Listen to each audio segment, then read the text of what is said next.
تو اس لیے بنگلہ دیش میں، برما میں وہاں لوگوں سے کہتا ہوں دیکھو یہاں 1000 سال سے زیادہ فقہ حنفی چلا آ رہا ہے جب سے اسلام آیا ہے۔ دائیں بائیں جانے کی کوشش کی تو بے لگام اونٹ کی طرح، اور پھر یہ ایک نسل تک تو اسلام رہتا ہے، 2-3 نسلوں کے بعد بالکل گمراہ ہو جاتا ہے انسان۔ جیسے یورپ میں جا کے جو مسلمان رہتے ہیں نا، امریکہ یورپ میں، 1-2 نسل تک تو جنہوں نے حفاظت کی، 2 نسلوں کے بعد بہت خطرہ ہوتا ہے کہ ٹریک سے بالکل ہی ہٹ جائیں۔ ایسے ہی اگر ہم اس سے ہم ہٹ گئے نا، اس ٹریک سے، اس راستے سے ہٹ گئے، 1 نسل تک تو اہل سنت والجماعت والے حکام رہیں گے، اس کے بعد پروگرام خراب ہو جائے گا۔ یہ بات تو آزادی ہے، بے لگام۔ پھر ایسے ایسے فتوے مارکیٹ میں آئیں گے، ہر شخص قرآن سے اپنی مرضی کی چیزیں نکال رہا ہے، ہر شخص قرآن سے نکال رہا ہے اپنی مرضی کی چیزیں۔ تو اس لیے یہ بھی ہمارے مدارس کے لیے دیکھو، دارالفتاء مضبوط جو فتوے کا نظام ہے وہ تو ہمارے پاس ہے۔ ہم 2 سال میں تھوڑی مفتی تیار کرتے ہیں، 8-9 سال انسان فقہ پڑھتا ہے، پھر 8-10 سال ماہر مفتیوں کی نگرانی میں، محقق کی نگرانی میں بیٹھ کے پھر وہ فتوے کا علم سیکھتا ہے، اس کے بعد جا کے اس قابل ہوتا ہے کہ وہ فتویٰ دے۔ اور یہ جو نئے نئے مجتہد مارکیٹ میں آ رہے ہیں، ہر شاخ پہ الو بیٹھا ہے، انجام گلستان کیا ہوگا، اور کیسے فخر سے کہتے ہیں میری رائے یہ ہے، میری رائے۔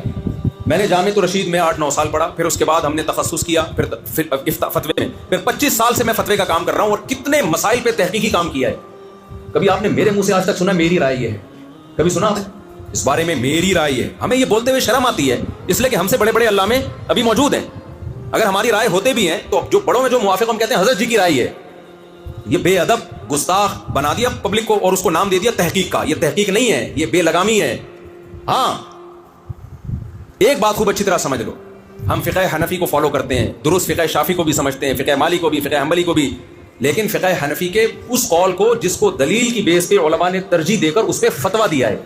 فقہ حنفی میں کی کتابوں میں لکھا ہوا ہر قول فقہ حنفی بولو نہیں ہوتا، جس کو دلیل کی بیس پہ ہمارے مشائخ نے ترجیح دے کے اس پہ فتویٰ دیا، اس لیے کہتے ہیں نا مفتابی قول، جس پہ فتویٰ دیا گیا ہے۔ ہم نے ہر بدعت امام ابو حنیفہ کے کھاتے میں ڈالی ہوئی ہے، اس کا فقہ حنفی سے کوئی تعلق بولو۔ اب یہ جو اسپیڈ کے ساتھ تراویح ہوتی ہے نا، تراویح اسپیڈ کے ساتھ، یہ جو ہماری سوسائٹی میں بدعتیں رائج ہیں، اہل حدیث حضرات کہتے ہیں دیکھو تقلید کا نتیجہ اتنی بدعتیں ہو گئی۔ بھائی یہ مجتہدین کی تقلید کے ترک کرنے کا نتیجہ ہے، اگر کرتے تو یہ بدعتیں نہ کرتے، یہ ترک کرنے کا نتیجہ کہ یہ بدعتیں آ گئی ہیں۔ تو بدعت سے بھائی اسی طرح جو مشرکانہ عقائد ہیں اس کا فقہ حنفی سے کوئی تعلق نہیں ہے۔ بھائی جتنے توحید پرست ہم ہیں، توحید بر صغیر میں سکھانے والے ہم ہیں، اگر علماء دیوبند نہ ہوتے تو توحید کا تو اچار ڈل چکا ہوتا بر صغیر میں۔ ہمارے کسی اکابر کی قبر ایک بالغ سے اونچی نہیں ہے، کسی کی قبر پکی نہیں ہے۔